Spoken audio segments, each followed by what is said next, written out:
Okay, truth number 17. The spirit of the world wants to seduce you.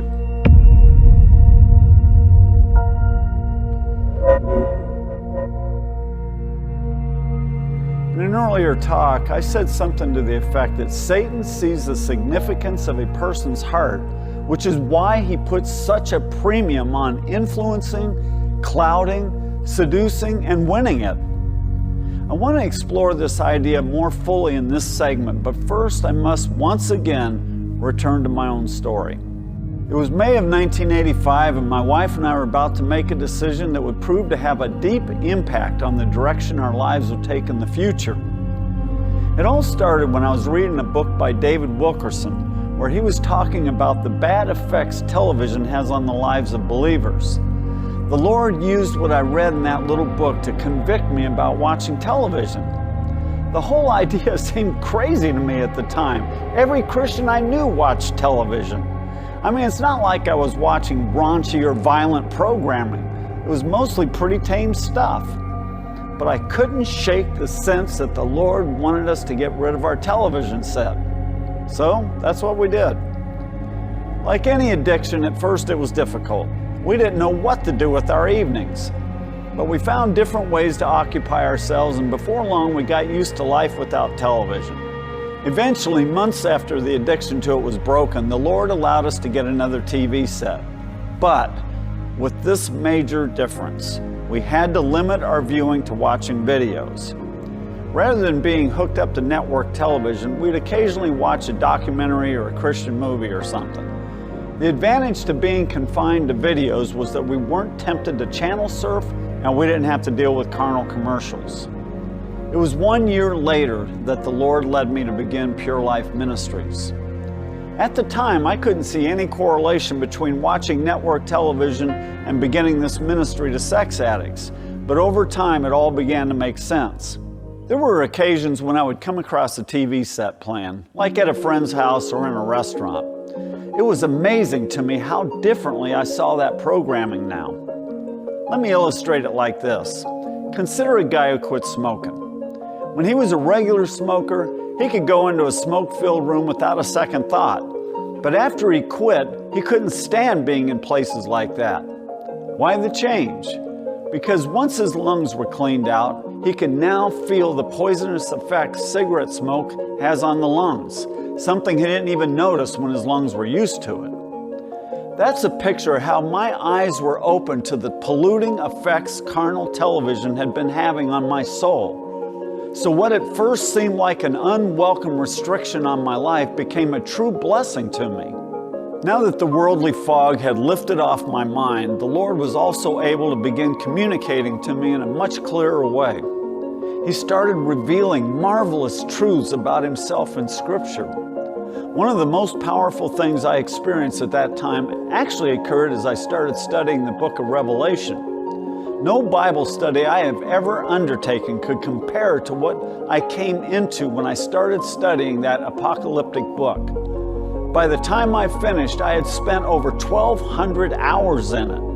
I listened to sermons on tape, read books, and studied commentaries. I prayed over the verses one by one. I studied the book of Revelation inductively and listened to a dramatization of the book on cassette so many times I wore out the tape. I even visited the ruins of the 7 churches in Turkey, which Jesus addressed in chapters 2 and 3.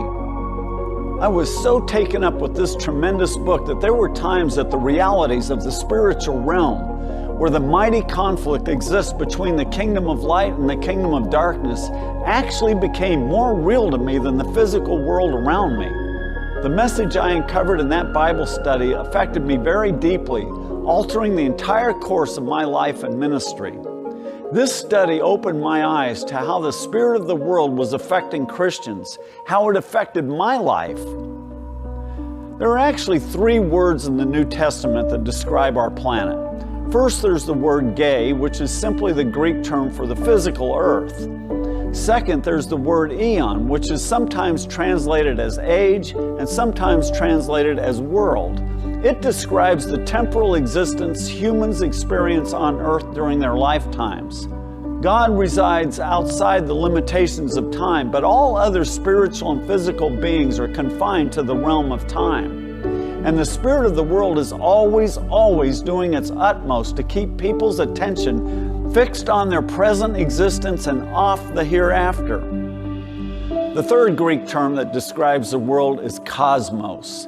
This is a fascinating word to study because it describes the spirit that unredeemed mankind lives in. Maybe you could say it is the group think of the mass of humanity who live without God. The Apostle Peter calls on believers to escape the corruption that is in the world by lust. And it is that carnal passion that the enemy uses to influence and control our lives. The Apostle John really laid it out in his first epistle. He said, "Do not love the world nor the things in the world. If anyone loves the world, the love of the Father is not in him. For all that is in the world, the lust of the flesh and the lust of the eyes and the boastful pride of life is not from the Father, but is from the world. The world is passing away and also its lusts, but the one who does the will of God lives forever."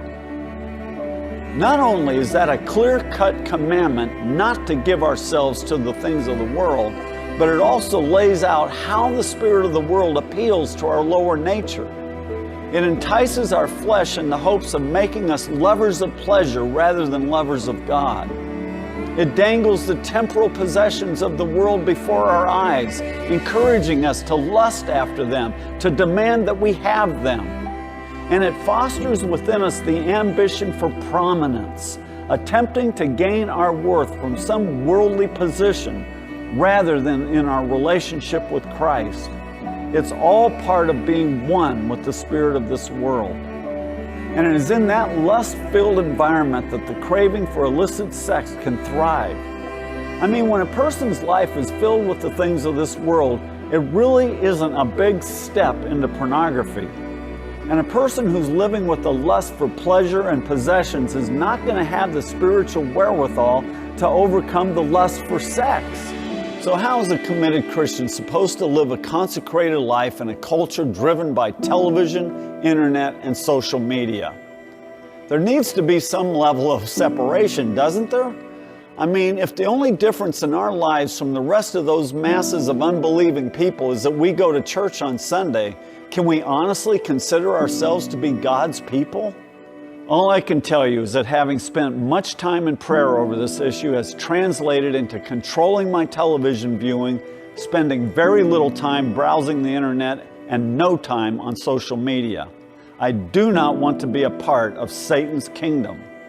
How do we know where we should draw those lines? Well, we must sincerely ask the Lord to show us. If you belong to Him, you'll be able to sense His displeasure if you cross those lines. And if you belong to Him, you will not want any part of Satan's kingdom.